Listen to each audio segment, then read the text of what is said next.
Professor Rafael. Olá, pessoal, tudo bem com vocês? Bom dia.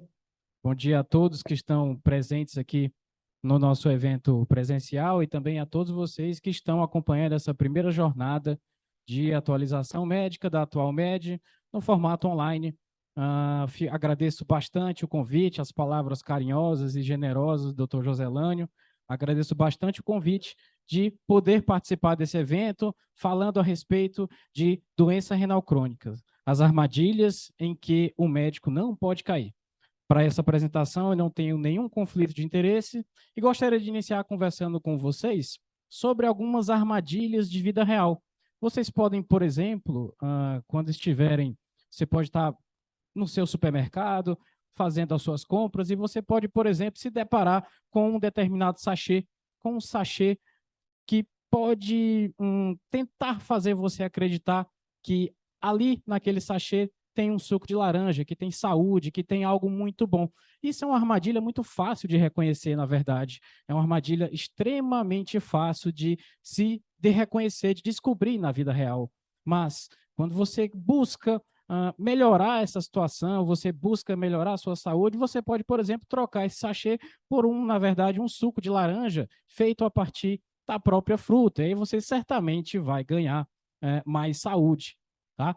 Mas um olhar um pouco mais atento, se por algum acaso você estiver precisando fazer uma dieta com redução de calorias, é bem possível que a melhor alternativa seja, na verdade, a própria laranja, uma própria fruta, né? Já que o suco vem aí com 3, 4, enfim, sei lá quantas laranjas, para você conseguir fazer esse suco, quando você come exatamente uma única fruta, você vai reduzir caloria, vai ter bastante saúde. Então é mais ou menos com essa metáfora que eu começo falando a respeito de armadilhas de vida real que são fáceis de reconhecer e outras um pouco mais complicadas. E é nesse contexto que eu gostaria de falar com vocês sobre 5 armadilhas no contexto da doença renal crônica que eu gostaria que vocês nunca mais caíssem, se é que isso aconteceu alguma vez na jornada médica dos senhores, tá? Então, a primeira armadilha que eu gostaria de falar com vocês é o seguinte: não definir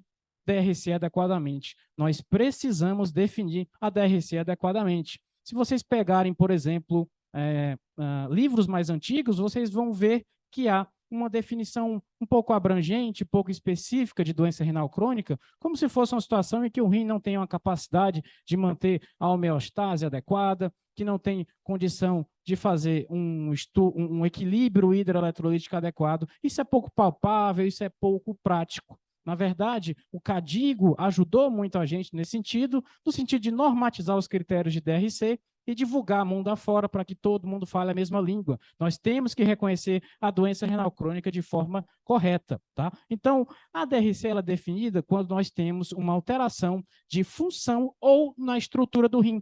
A alteração pode ser funcional ou estrutural, que dure por pelo menos 3 meses, tá certo? Então, o tradicional, se a taxa de filtração glomerular do paciente for menor do que 60, e que isso dure por pelo menos 3 meses, você vai ter o critério de doença renal crônica, tá certo? Mas não pensem apenas na questão da função, pensem também na estrutura do rim.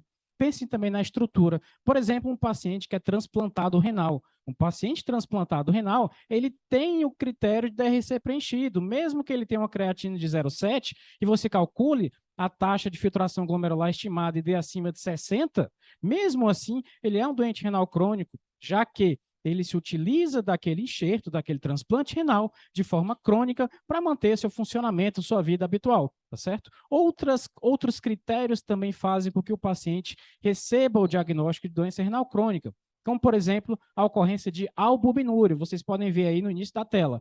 A albuminúria acima de 30 mg por grama na relação albumina-creatinina ou mais de 30 mg na excreção da urina de 24 horas. A albuminúria, que dura por mais de 3 meses, também dá ao paciente o diagnóstico de doença renal crônica. E de forma semelhante, alterações no sedimento urinário, alterações hidroeletrolíticas e ácido-básicas decorrentes de alterações tubulares renais. Então, esses pacientes também preenchem critérios de doença renal crônica, nós temos que ter atenção para eles. E o tradicional, fez lá uma biópsia renal, encontrou uma alteração no glomérulo, no intestino, etc., esse paciente também tem DRC. E aquele paciente que, porventura, também faz um ultrassom de via urinária e encontra um rim único ou um rim atrófico, ele tem uma alteração estrutural que vai naturalmente durar mais de 3 meses, ele vai preencher critério de DRC. Então, temos que definir DRC adequadamente, tá certo? E aí, na hora que você pega a avaliação da taxa de filtração glomerular, a gente costuma estimar a partir de equações. Existem várias equações na literatura, as duas que foram suficientemente validadas foram MDRD e CKD-EPI, tá certo? Só falem em MDRD ou CKD-EPI. E os trabalhos mostraram para a gente que a CKD-EPI é uma equação mais acurada. Então, se for para escolher, escolha CKD-EPI para estimar a taxa de filtração glomerular.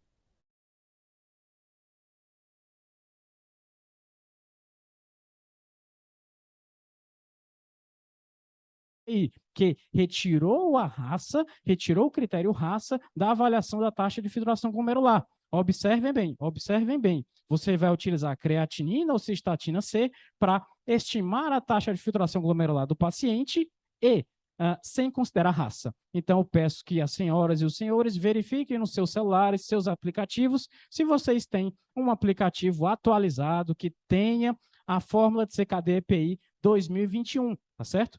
A maioria dos aplicativos já atualizaram, mas eu já vi recentemente alguns aplicativos que ficaram parados no tempo e eu não quero que vocês fiquem assim. Sugestão para vocês, esse aplicativo da National Kidney Foundation, que coloca todas as fórmulas disponíveis, lá em cima, CKD-EPI 2021, que é a recomendada atualmente.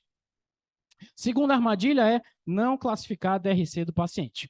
E aí, quero que vocês pensem uma coisa, classificação não é uma coisa meramente burocrática. A classificação do paciente com DRC, ela deve ser feita e vai mudar a sua abordagem. Entenda isso. A classificação não é mera burocracia. A classificação tradicional é esta. Ela vai cruzar informações da taxa de filtração glomerular, observem aí a taxa de filtração glomerular em G1, G2, G3A, G3B, G4 e G5, naqueles critérios tradicionais, isso não mudou, tá certo? É o que vocês já estão habituados, e você vai cruzar essa classificação de taxa de filtração glomerular contra os níveis de albuminúria. Observem aí o A1. O A1 é quando o paciente tem uma albuminúria menor do que 30, ou seja, ele não tem albuminúria, tá certo? O A2 é quando o paciente tem uma albuminúria entre 30 e 300, e o A3 é o paciente que tem albuminúria acima de 300. O A2 era o que a gente chamava de microalbuminúria. Atualmente se recomenda que você chame de albuminúria moderadamente aumentada. E o A3, a antiga macroalbuminúria, sugere que vocês chamem de albuminúria mais gravemente aumentada. Isso dá uma força maior, um entendimento maior da gravidade dessa albuminúria, mas eu concordo que no dia a dia é pouco prático chamar dessa forma e frequentemente vocês vão escutar alguém falando em micro e macroalbuminúria, tá certo? E observe esses retângulos que estão disponíveis aí no slide, vocês vão ver que de acordo com a taxa de filtração glomerular e de acordo com a albuminúria, você tem retângulos com cores diferentes. Vejam os quadradinhos, os retângulos verdes, vejam que são pacientes que têm uma taxa de filtração glomerular acima de 60. E ele tem A1, ou seja, a albuminúria é menor do que 30. Então, eles não preenchem critérios de DRC. Eles têm uma baixa probabilidade de progressão para uma doença renal crônica avançada, tá? Já aqueles que preenchem critério de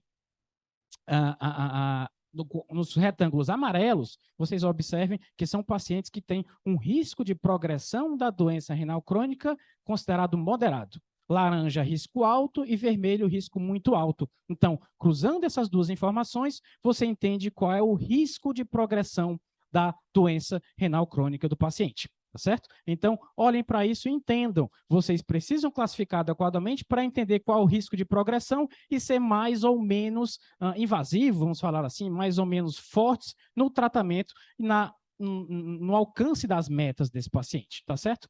E aí, quando a gente fala em relação à mortalidade, o paciente com doença renal crônica, ele morre por causas cardiovasculares, ele tem um risco cardiovascular aumentado. Tem fatores de riscos tradicionais, como idade avançada, homem pior ainda, são pacientes idosos, hipertensos, diabéticos, dislipidêmicos, tabagistas por vezes, né? Então, junta tudo isso, além disso, você soma com a hipertrofia ventricular esquerda, característica daqueles pacientes com doença renal crônica dialítica, que estão sempre hipervolêmicos, né, ao longo da sua semana, junto com hiperativação simpática, e aí um ambiente urêmico que cursa com mais inflamação, estresse oxidativo, disfunção endotelial e correndo por fora aí uma anemia e calcificação vascular também clássicas da DRC. Você junta tudo isso, tem instabilidade de placa e o paciente tem eventos cardiovasculares. Fiquem bem atentos a isso. E aí, quando a gente cruza aquela tabela, essa informação de TFG contra a albuminúria, olhando agora não para o risco de progressão da DRC,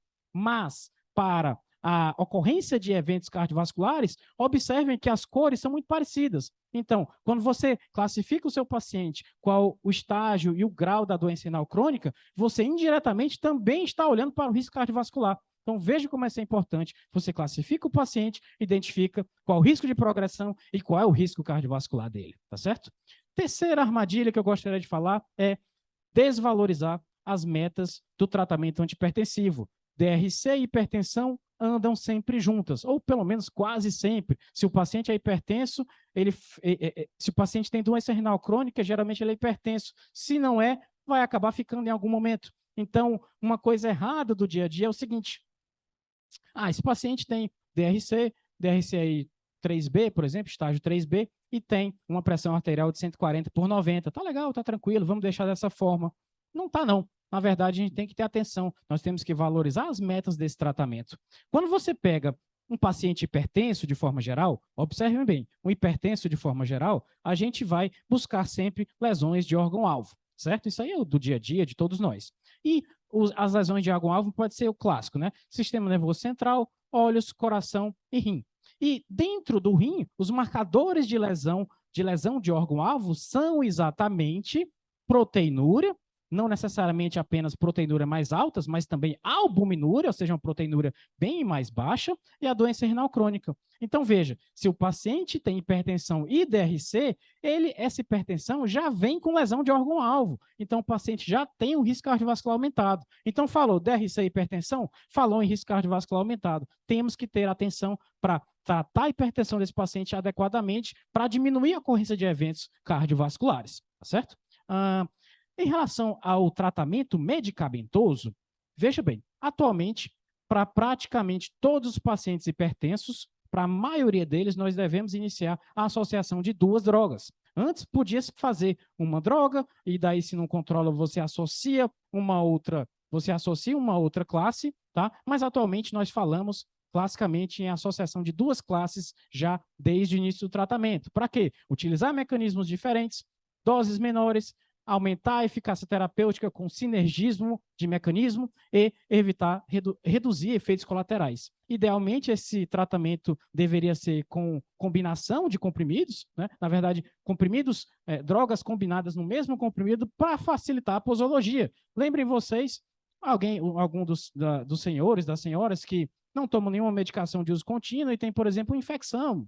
Enfim, tem que tomar uma medicação por 7 dias, 10 dias, 14 dias, e vamos supor que essa medicação você toma 2 vezes no dia, 3 vezes no dia. No comecinho o tratamento é feito correto, mas não é infrequente que as pessoas tenham um tratamento mais irregular lá pelo 5º, 6º, enfim, mais lá para o fim do tratamento. Então imagine que esse paciente hipertenso vai tomar medicação por longo prazo. Então, combinar medicações no mesmo comprimido é muito importante para a aderência terapêutica.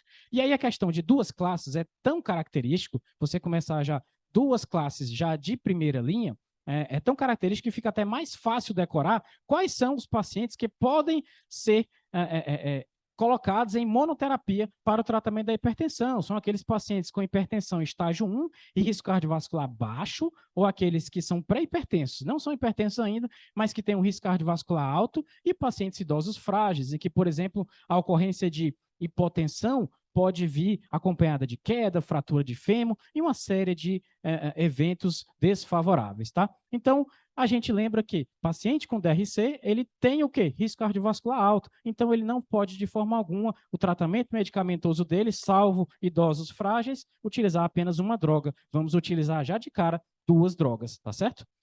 E o octeto medicamentoso que é trazido pela Diretriz Brasileira de Hipertensão nos ajuda a entender quais medicações nós podemos utilizar para tratar esse paciente. Então, mudança de estilo de vida é para todo mundo, tá? E aí, quais são as drogas de primeira linha para o tratamento da hipertensão dentro da DRC também? O trio de ouro, que está mostrado aí para vocês, que é IECA ou BRA, mais bloqueador do canal de cálcio de hidropiridínico, amlodipina, nifedipina, nitrendipina, lecardindipina, não é de tiazem e verapamil, certo? É tiazídico. O trio de ouro envolve IECA ou BRA, bloqueador do canal de cálcio e tiazídico. Você pode escolher duas dessas três classes, começar o tratamento, e se porventura o paciente não controlar, você adiciona a terceira classe que ficou faltando. Se por algum acaso o tiazídico for hidroclorotiazida, você pode considerar trocar a hidroclorotiazida por clortalidona. Clortalidona, um tiazídico-like, que tem uma meia-vida maior, uma potência maior e menos efeitos colaterais em comparação com a hidroclorotiazida, tá? E aí o clássico é, se a taxa de filtração glomerular baixa de 30, troca o tiazídico por diurético de alça, tá? Mas aí também tem novidade em relação a isso. Vocês sabem que ano passado saiu um estudo no New England que testou a clortalidona em pacientes com doença renal crônica mais avançada. Mais avançada. Eles pegaram o quê? Eles pegaram pacientes com doença renal crônica estágio 4, ou seja, taxa de filtração glomerular menor do que 30, eram pacientes com DRC que não estavam com pressão arterial controlada e deram ou clortalidona ou placebo. E observem aí na coluna do meio, nesse gráfico embaixo, vocês percebem que o grupo da clortalidona conseguiu um melhor controle da pressão arterial, mostrando que mesmo nos pacientes com DRC estágio 4, a clortalidona teve efeito, ela melhorou o controle pressórico, tá certo? E aí então você me fala, Rafael, então quer dizer que, de acordo com esse estudo, essa história de suspender tiazídico quando a taxa de filtração glomerular baixa de 30 caiu por terra, está errado. Calma, não é bem assim. O próprio estudo cita para a gente, que é um trabalho pequeno, com 160 pacientes apenas, tinha proporcionalmente menos mulheres do que a população geral, tinha um perfil étnico um pouco limitado, tá certo? Então, dessa forma, a gente precisa individualizar um pouco mais, não podemos extrapolar esses resultados para toda a população. Mas já é um ponto a se pensar. Será que tiazídico também pode ser utilizado nos pacientes com DRC mais avançada? É um ponto a se colocar, mas você tem substrato do ponto de vista de diretriz para trocar o tiazídico por um diurético de alça, especialmente se for um paciente com DRC e que tenha um difícil controle de volume, já que trocando do tiazídico para o diurético de alça, você vai ter um melhor controle de volume, tá certo? Bom, está usando as três classes, está usando essas três classes do trio de ouro e o paciente não controlou a hipertensão. E aí você verifica se é realmente uma hipertensão resistente, não é falha terapêutica de posologia, não é erro de medida, então a gente tem hipertensão resistente. E aí o que a gente faz? Parte para a quarta droga. Sabemos claramente que pacientes que têm hipertensão resistente, que é uma coisa bem frequente nos pacientes com doença renal crônica, eles respondem melhor quando a quarta droga é exatamente a espironolactona. A espironolactona se mostrou mais eficaz do que várias outras classes de medicações no controle da pressão arterial dos pacientes com hipertensão resistente, tá certo? Então, espironolactona pode entrar na DRC? Pode, você vai ter que ter controle de potássio, todas essas questões, mas também pode entrar na DRC. E aí depois, se não controlou, você parte para beta-bloqueador, agonista alfa-2 central, bloqueador alfa-1 adrenérgico ou vasodilatadores diretos, tá? E aí uma coisa, beta-bloqueador está aí na terceira linha, observem bem. Quer dizer que beta-bloqueador já era? Não, não é bem isso. Beta-bloqueador, sob o ponto de vista de hipertensão, de controle de pressão arterial, não tem grandes potências. Entretanto, se for um paciente DRC coronariopata, é um paciente infartado, tem IC, é claro que nós vamos colocar esse beta-bloqueador lá na primeira linha, tá certo? Então, é basicamente em cima disso que a gente vai trabalhar. E aí, quais são nossas metas? Esse é o arsenal terapêutico que eu posso utilizar para controlar a pressão arterial do nosso paciente hipertenso e com doença renal crônica. E qual é a minha meta? O negócio está ficando cada vez mais intensivo. Observem bem essa revisão sistemática e meta-análise que avaliou a ocorrência da mortalidade em pacientes com doença renal crônica estágio 3 a 5, e, de acordo com a o peso do tratamento, ou seja, um controle mais ou menos intensivo. Essa meta-análise juntou mais de 15 mil pacientes, vários estudos, e observem na última linha esse losango que mostra para a gente que o tratamento mais intensivo se associou à menor mortalidade dos pacientes com DRC de 3 a 5. Então, por conta disso, nós estamos cada vez mais intensivos no tratamento, na busca da meta da pressão, do controle da pressão arterial desse paciente, tá certo? E é exatamente por isso que a Diretriz Brasileira de Hipertensão coloca para a gente qual é a meta de pressão do paciente com doença renal crônica. Ele está nessa tabela? Diretamente não está, mas observem bem, o paciente com DRC e hipertenso, eu já falei no começo, ele tem risco cardiovascular aumentado. Se ele tem risco cardiovascular aumentado, ele entra aqui, ó. Então, a nossa meta do tratamento da hipertensão é buscar uma pressão arterial menor do que 130 por 80. Não é menor ou igual, vejam aí, é menor que 130 por 80. Então, o número máximo é 129 por 79. Vejam como as coisas estão ficando cada vez mais intensivas, com vista a quê? A redução de mortalidade, tá certo? E é exatamente por isso que tanto o Colégio Americano de Cardiologia, a Sociedade Internacional de Hipertensão da Europa e a Diretriz Brasileira de Hipertensão colocam para a gente meta da pressão arterial no paciente com DRC menor, não é menor igual, menor do que 130 por 80,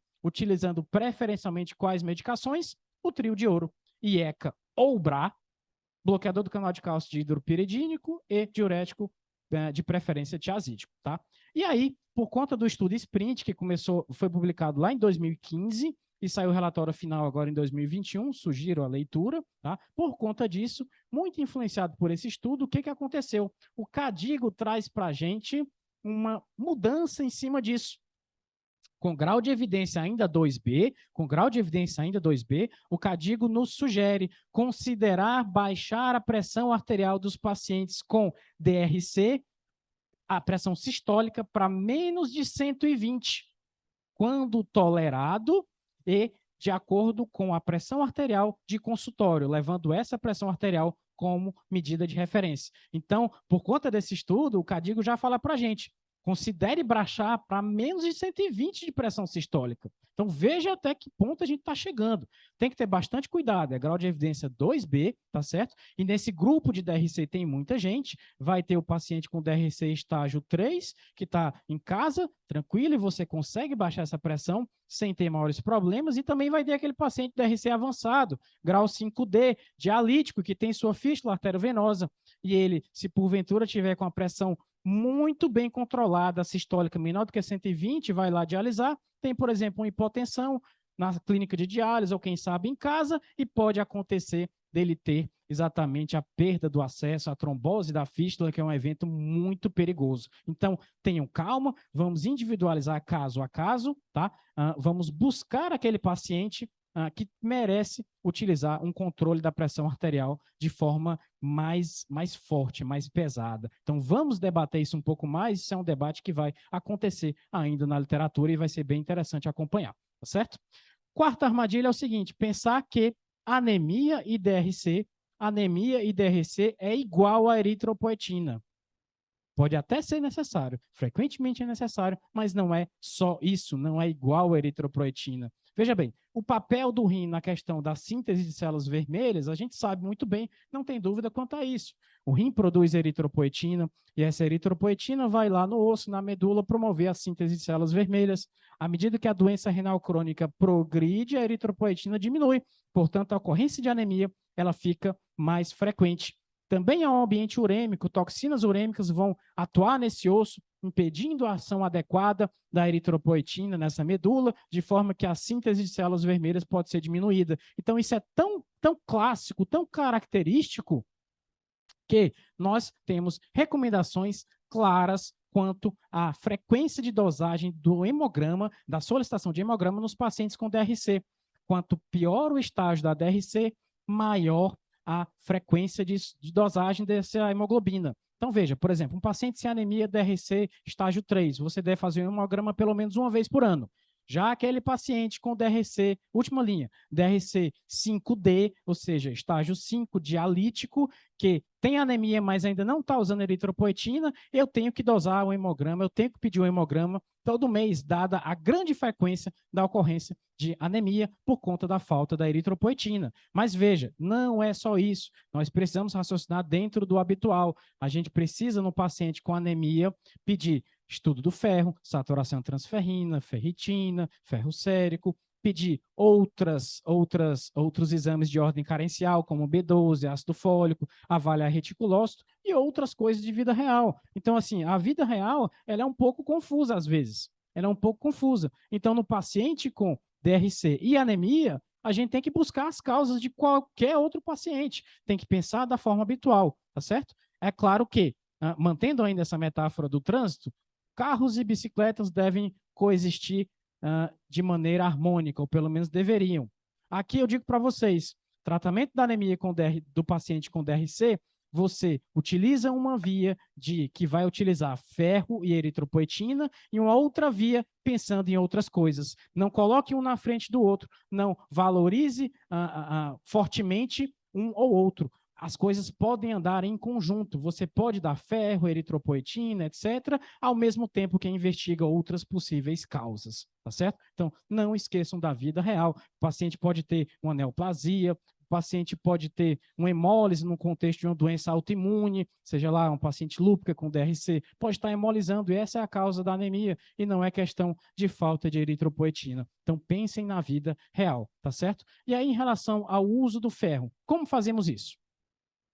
O objetivo do ferro na doença renal crônica é normalizar a hemoglobina e reduzir a necessidade de eritropoetina. Como é que a gente faz isso? Tem vários protocolos, tem números que variam de acordo com a referência, mas de forma geral, se o paciente tem um IST menor do que 30 e uma ferritina menor do que 500, muito frequentemente ele vai precisar de ferro, tá certo? Se ele tiver um IST menor do que 20, uma ferritina menor do que 200, certamente você precisa fornecer ferro a esse paciente, tá certo? Certamente você vai fornecer ferro a esse paciente. E de que forma? Se é um paciente dialítico, preferencialmente essa administração de 1 grama de ferro fracionada em tomadas, em 10 tomadas de 100 miligramas, por exemplo, vocês devem preferencialmente fazer por via intravenosa, já que a absorção intestinal desses pacientes com doença renal crônica mais avançada é um pouco prejudicada, tá certo? Nos pacientes que não fazem diálise ou estão em diálise peritoneal, você pode considerar utilizar exatamente o ferro por via oral, tá certo? E aí você faz o aporte de ferro, repete em seguida a ferrocinética e você avalia, porque às vezes a gente tem até que repetir esse ataque de ferro, porque o paciente perde também ferro no sistema de diálise, etc. Então, temos que ter bastante atenção para isso, tá? E aí, estou repondo ferro, não é só repor ferro, é repor ferro e pensar por que ele tem anemia ferropriva. Então, olha o tubo digestivo, pode ter uma úlcera, pode ter uma neoplasia, ele pode ter um cisto hemorrágico no paciente com doença renal policística, ele pode estar perdendo aí por várias causas. Então, o raciocínio clínico se mantém de forma normal nesse paciente, tá certo? Em quem eu tenho certeza que eu não devo dar ferro? Se a saturação de transferrina for maior do que 30 e a ferritina maior do que 500. Nesses eu tenho certeza, não preciso dar ferro, tá certo? Os outros você vai ter que individualizar. E aí uma ressalva que eu gostaria de fazer também é a seguinte, sobre o risco-benefício do aporte de ferro venoso nos pacientes com infecção.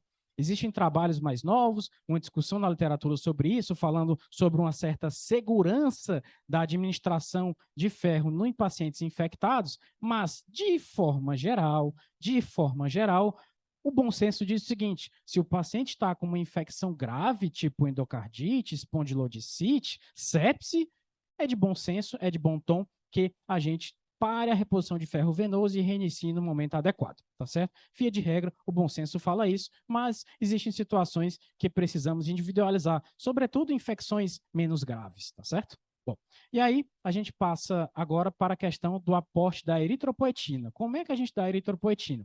Nosso objetivo é melhorar sintoma e evitar transfusão. A gente começa a eritropoetina quando a hemoglobina está menor do que 10, já que a nossa meta é exatamente buscar a hemoglobina entre 10 e 11,5, tá? por via subcutânea, é a melhor forma de fazer, mas você também pode fazer intravenosa, tá certo? E o principal evento adverso é a hipertensão. O principal evento adverso é hipertensão. E veja bem, a meta é 10 a 11,5, como eu falei. E nós não devemos manter a hemoglobina acima de 12, estimulada com eritropoetina nesses pacientes, porque viu-se que há a maior ocorrência de eventos trombóticos, seja cardíaco ou cerebral, e também trombose do acesso de diálise. Então, se o paciente tem hemoglobina acima de 12 por conta dele, ou seja, sozinho, sem eritropoetina, ok, deixa isso aí, não vai fazer sangria. Mas, se você está usando eritropoetina e o paciente passa de 12 de hemoglobina, faça alguma coisa. Reduza a dose, suspenda, para que você não aumente o risco desses eventos trombóticos, tá certo? E uma outra ressalva que eu gostaria de fazer é em relação a neoplasias. Se o paciente tem uma neoplasia, o paciente doente renal crônico tem uma neoplasia fora de controle, sem tratamento, não dê eritropoetina sob risco de aumentar a proliferação de células neoplásicas. Mas, se ele tem uma neoplasia controlada, tratada, sugere-se que você utilize a menor dose possível de eritropoetina para que ele não precise transfundir, mesmo que ele não atinja os 11,5, 11 de hemoglobina, ok? Vamos agora para o quinta e última armadilha, que é a mais difícil de todas. PTH alto é igual a hiperparatireoidismo. Mas você está brincando comigo, Rafael? PTH alto não é igual a hiperparatireoidismo? Pode ser, pode ser. E aqui eu peço que as senhoras e os senhores tenham atenção e passem a chamar o hiperparatireoidismo de doença mineral crônica, doença mineral óssea associada à doença renal crônica. Chamem a partir de agora hiperparatireoidismo de doença mineral óssea associada à doença renal crônica. Por quê? Porque esta doença óssea do paciente com DRC não é necessariamente sempre uma doença de alto turnover, ela pode ser de baixo turnover ou mesclar características. Então, quando a gente fala de DMO-DRC, observem bem que pela classificação TMV, que considera turnover, mineralização e volume ósseo, nós podemos ter diversas apresentações de doença. Então, veja bem, o hiperparatireoidismo, na verdade, é uma das apresentações da doença mineral óssea associada à doença renal crônica. É apenas uma. O clássico de PTH alto, cálcio baixo e fósforo alto é o característico da osteite fibrosa cística, que é essa coluna roxa aí que vocês estão vendo. Mas o paciente pode ter uma doença mista, o paciente pode ter uma doença adinâmica, o paciente pode ter osteomalácia, o paciente pode ter correndo por fora aí uma osteoporose ou, quem sabe, uma intoxicação por alumínio. Então, o negócio é um pouco mais complicado, de tal forma que eu sugiro que vocês olhem para o PTH, olhem para o osso, falando como doença mineral óssea associada a DRC. A gente olha para o paciente, olha os exames, junta várias informações para tentar encaixar o paciente em algumas dessas doenças. O diagnóstico de certeza apenas com biópsia óssea. Mas, quando você viu um PTH alto, tenha um pouco de cuidado para taxar como sendo já um hiperparatireoidismo, que a gente tem que baixar esse PTH a todo custo. As metas variam, a intensidade do tratamento varia. O clássico do hiperparatireoidismo é pensar o seguinte: à medida que o rim piora, você tem menor excreção de fósforo, e aí o fósforo sobe, precipita com cálcio, tem hipocalcemia, o calcitriol baixa, o PTH sobe. Então, as pessoas tendem a pensar nessa forma que a doença mineral óssea, ela ocorre só quando o fósforo já está alto e o PTH está alto. Mas já há mais de 10 anos nós falamos o seguinte: pense um pouco mais cedo. Usem a fisiopatologia que está na coluna da direita do slide. Observem bem. À medida que o rim vai perdendo função, o clearance de fosfato vai reduzindo. E aí tem um tal de FGF23, que é uma fosfatonina que tem um efeito fosfatúrico, tenta excretar fósforo, que tenta compensar isso daí. Então, durante um bom tempo, o fósforo se mantém ainda normal por conta desse FGF23 jogando fósforo para fora. Só lá na frente, quando o FGF23 não dá mais conta, o fósforo começa a subir. E aí cai cálcio, cai calcitriol e o PTH sobe. Então, vamos olhar para a doença mineral óssea mais cedo, tá certo? Uma outra coisa que eu quero aproveitar e falar com vocês nesse slide é o seguinte: a meia-vida do PTH, ela é bem curta, 3 a 4 minutos. Então, variações de cálcio, fósforo e outras coisas também podem alterar o resultado do exame do PTH. Então, uma dosagem, uma coleta inadequada, inclusive em relação à técnica, e uma coleta no momento de uma intercorrência aguda, pode trazer para a gente um resultado de PTH que não necessariamente demonstra o padrão da doença do paciente. O que eu estou querendo dizer com isso? Olhem o filme e não a foto. Veja bem, a meia-vida do PTH é bem curtinha, tá certo? E vamos supor, por exemplo, que tem um paciente que está com um acesso com problema, um acesso de diálise com problema, precisa internar no hospital para trocar o seu cateter tunelizado, e aí ele está ali algumas semanas sem dialisar adequadamente. É bem provável que o balanço de cálcio e fósforo dele esteja alterado. E como a meia-vida do PTH é bem curtinha, a dosagem do PTH nesse momento pode vir diferente do padrão da doença dele. Então, não é infrequente que uma dosagem de PTH numa intercorrência dessa traga para você uma informação que não necessariamente represente o padrão da doença dele. Veja que eu estou falando do filme. A gente tem que avaliar qual a resposta do PTH ao tratamento com análogo de vitamina D, por exemplo, se respondeu mais, se respondeu menos, qual é a fosfatase alcalina, qual é a evolução de cálcio e fósforo. Tem vários fatores que a gente utiliza para tentar encaixar em uma daquelas subtipos, um daqueles subtipos das doenças mineral óssea, tá certo? E tenham bastante cuidado no momento de avaliar um PTH, no momento de intercorrência aguda, tá certo? Então, a gente tem que olhar para o osso do paciente bem mais cedo. Vamos olhar para o osso do paciente bem mais cedo. Observem bem, à medida que a taxa de filtração glomerular cai, observem aí que o PTH só vai subir lá no fim. Só vai subir lá no fim, quando a taxa de filtração glomerular está lá para baixo de 30. Então, não vamos olhar para o osso do paciente quando ele já está com PTH alto, com calcitriol baixo e com fósforo alto. Vamos olhar bem mais cedo. E para a gente olhar mais cedo, a gente tem que pensar o seguinte, é quando aquele tal do FGF23 começa a subir. Ele começou a subir e ainda está mantendo o fósforo normal, tá? Então, a gente tem que pensar no controle de fósforo mesmo antes do fósforo estar alterado. Vê só a importância da avaliação nutricional, veja só a importância do papel, a grande importância do profissional nutricionista nos ajudando a controlar a dieta do paciente para que ele não tenha um aporte de fósforo exageradamente alto e que faça com que essa subida do fósforo ocorra mais cedo. Então é isso que eu estou querendo dizer. Vamos olhar para o osso, vamos olhar para o fósforo mais cedo, tá certo? Fósforo é perigoso? Sem dúvida nenhuma. Fósforo se associa à mortalidade. Quanto maior o nível de fósforo, menor a curva de sobrevida, que é a linha de baixo. Então, quanto maior o fósforo, pior a sobrevida do paciente. Então, fósforo tem a ver com o quê? Com quelante de fósforo. Essa ajuda que todo médico tem que ter, todo médico tem que saber manejar minimamente os quelantes de fósforo. Vamos falar aqui de dois. Basicamente, carbonato de cálcio, os quelantes cálcicos, e cloridade de cervelâmina, que é o famoso Renagel, tá certo? Então, quelante cálcico e não cálcico. Qual o melhor? Não tem o melhor. Não tem o melhor. O melhor é o melhor para aquele paciente. Então, avalie o perfil do paciente. Não tem nenhum que se mostrou superior a outro em relação a desfechos cardiovasculares, mortalidade, etc. O importante é controlar o fósforo do paciente, tá certo? Então, qual é o perfil do paciente? Esse paciente tem, por exemplo, uma doença renal crônica com hipocalcemia. Então, talvez seja interessante utilizar o carbonato de cálcio como quelante, porque parte dele vai ser quelado com fósforo e parte desse cálcio vai ser absorvido. Então, você controla um pouco melhor o cálcio.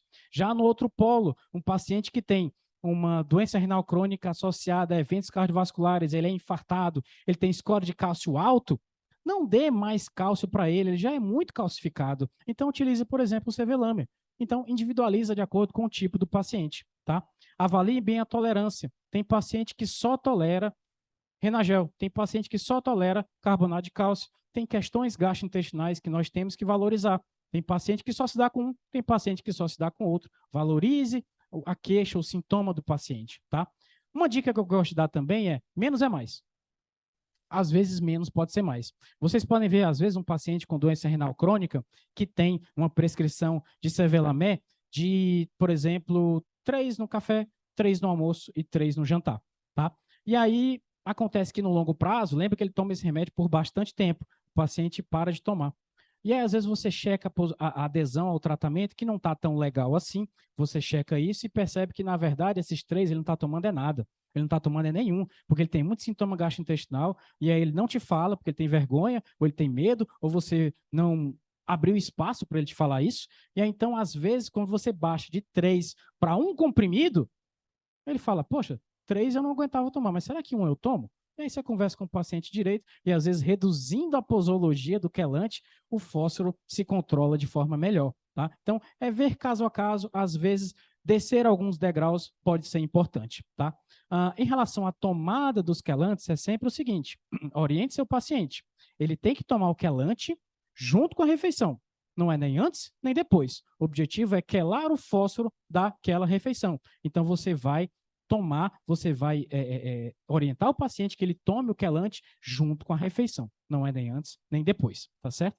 Não esqueça também dos lanches, que a gente fala do café, do almoço e do jantar, mas às vezes tem um lanche, né? Então, no lanche, o paciente pode ter, por exemplo, um aporte de fósforo proteico, etc. Então, às vezes, adicionar um quelante ali no lanche, e o papel da nutricionista é muito importante nesse sentido, para individualizar a prescrição. A prescrição do paciente, a prescrição de quelantes para pacientes com doença renal crônica, sempre deve ser feita com equipe multidisciplinar. O nutricionista ajuda demais. O tratamento do controle de fósforo desse paciente sem o nutricionista, sem a equipe multi, ele é certamente deficitário. A gente precisa do trabalho multidisciplinar para o controle adequado do fósforo. Ninguém faz nada sozinho, tá? Esses são os meus contatos. Eu agradeço bastante a oportunidade e a atenção de todos vocês. Muito bom dia.